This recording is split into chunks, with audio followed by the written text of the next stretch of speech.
wér te wóor aju ci réew mi ak ci bitim réew.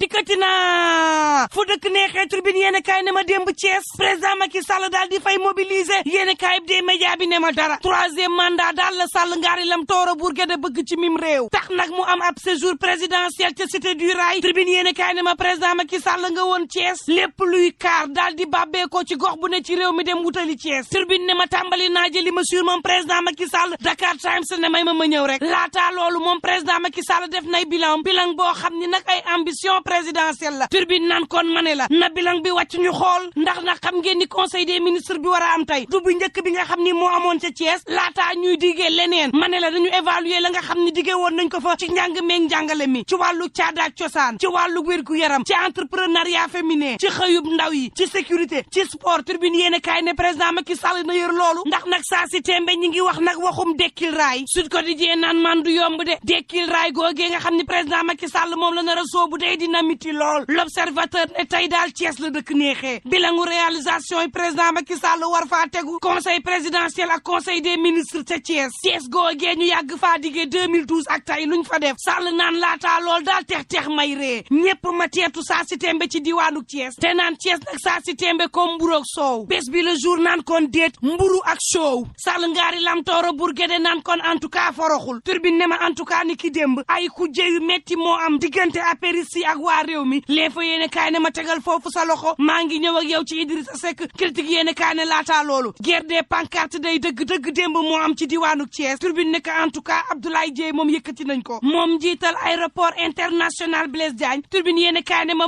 mobilisation gi moom président Macky Sall day def ci ne jàkk critique yéene kaay naan maan waxtu woowu Yankhoba Diattara dafa fatt fépp turbine yéene kaay ne xanaa déggoo diggante waa APR ak réew mi defante gu metti moo ca amoon critique yéene kaay ne ma moo taxit avenue Caen waa réew mi dañu koo fees del président Macky Sall ni gees ni Yankhoba Diattara sama yaram daw na yéeni kaay bi naan maan ña doon wax diggante Idrissa Seck ak président Macky Sall neexul ni ki démb day Yankhoba Diattara weddi na tuuma ba guddi laa ni la gaa yaa ngi taxaw ak seeni pancarte di sargal président Macky Sall las yéeni kaay naan maan mobilisation bu rëy ni ki démb day moo am ci diwaanu Thiès le mandat yéeni kaay ne ma bañi nga xam ne dëkkuñu fa dañoo defu renfort Pape Modou Fall directeur de l'emploi njiital coalition sàmm suñum réew moom ci boppam def na renfort foofee ca Thiès le quotidien ne moo taxit tournée président Macky Sall ba ca Thiès day bari nay couleur gaa yi wane ni nag Thiès googee Benno Bokk Yaakaar moo ko moom Walf Quotidien naan maan lu mu neex bu leen fàtte ni Benno Bokk Yaakaar ñëpp ànduñu ci troisième mandat président Macky Sall bi tribune yéen kaay naan maan moo ne day démb luñ def ci diwaanu Thiès xeeb ko te troisième mandat moo waral lii de l'info yéen kaay ne ma Thiès googee Idrissa Seck day fa la jàppee Ousmane Sonko gaaral ko lu am jom waay moom Idrissa Seck naan opposant yi ci boppam ñoo ma xeex ndax bëgguñu woon ma doon chef de l'opposition ndax nag ñaar jàpp ñetti milliards yi ma waroon am lañu ma soxoree woon te idi naan képp koo xam ne am nga yéene njiite réew mi moytul nag taal réew mi mbaa nga fas yéene soppi Sénégal gi doom libération yéene kaay mel ni ku naan maan diggante Ousmane Sonko ak président Macky Sall day weesu nañu stade ñaaw na ba noppi xanaa kay gën a ñaaw ni ki démb lañu ni nii Mohamed Samba Jim ñu koy wax Hannibal yéene kaay bi naan maan lañu tuumaal Amidia lañu koy tuumaal muy force spéciale bi te juge Mamadou Seck moo defub délégation sûreté urbaine ñu dem jëli ko rado ak Amnesty naan lii bu dakkul day réew mi mën na dugg ci guuta libération naan maan en tout cas coowal Adji Sarr li jeexagul ndax nag njiital Pastef kalaame nañ ordonnance bu doyen des juges ba tey jii la ñuy leeral mbir mi fu muy mujjee source a naan maan bëre bu keeg mbaam la de wiiri rek la pour gagner temps waaye daal saa si tembe à tout moment gars yi nag mën nañ jàpp datu procès ngir mën a atte Sonko ak Adji Sarr mii te nag loo ci manti dee gis Sonko mën a dem pourvoi en cassation waaye yeexal jël rek ndax coow li mooy attekat yi ci boppam loolu tënku leen tribune yéene kaay mel ni ku naan maan président Macky Sall ma nga woon diwaanu Thiès di fa yër troisième mandat l'évidence yéene kaay naan maan bu ñii di gàmm ñii di ras dem gars yi bu ñuy wane pancarte moom Cheikh Issa Sall ma ngay plaider nag waa Mbour di sàkku nag ab programme spécial ci Mbour yéene kaay bi naan maan Cheikh mobilisé na waa mouvement am dem terewul nee na jàkk président naan kon gestul waa Mbour ndax lu toll ci juróom-ñetti junni ci militant topp nañ ma te ñëpp nga bàyyee koo Mbour kon jël Mbour def ko région farata la jël Mbour Diass ak Joal Fadiouth def koy département lii loo ci mën ci dégg doléance askanu Mbuur gi yépp la Tribune yéen kaay naan man président Macky Sall ma nga woon ca Thiès foofu 3e mandat la fay wër mu leer yéen kaay bi naan man présidentiel bi mooy présidentiel boo xam ni daraay kenn wóoragul ndax nag saa si tembe ba nii gars yi ku nee ngi naan candidat laa de waaye ca cappaandaw ga kan ak kan mooy dem xamuñu moom président Macky Sall bi nga xam ni moo jiite réew mi yoon ne ko mënoo nekk candidat ay ñoñam weñ loxoom ne ko candidat ngay doon moom ndayu mbilli gi ci boppam boobaak léegi àdduwul Tribune naan man ba Sénégal doonee Sénégal ba tey li am ci présidentielle 2024 gi mësta am ci réew mi ñuy jëm ci élection te kenn xamul kuy bokk ak kudul bokk ñu fàtte la ñu taarix jàngaloon diggante 2000 ak 2012 di jëfee maa tey ak lañu saf Tribune naan man ak lu mën a am bu leen fàtte ni saa si tembe day ñi ngi waajal màggalu Kazu Rajab Serigne Amadou Badawi ci yéenekaay bi di fàttali ay njàngaleeg Serigne Fallou Mbacké di fàttali it jaar-jaaru Serigne Fallou Mbacké waaye it di ñu xamal kan mooy borom na am mu am Kazu Rajab le 17 février 2023 di ñaan yàlla mu yóbbu nu ci ak jàmm laata loolu ñuy ñaan jàmm te yendoog jàmm. xibaar yi wér te wóor aju ci réew mi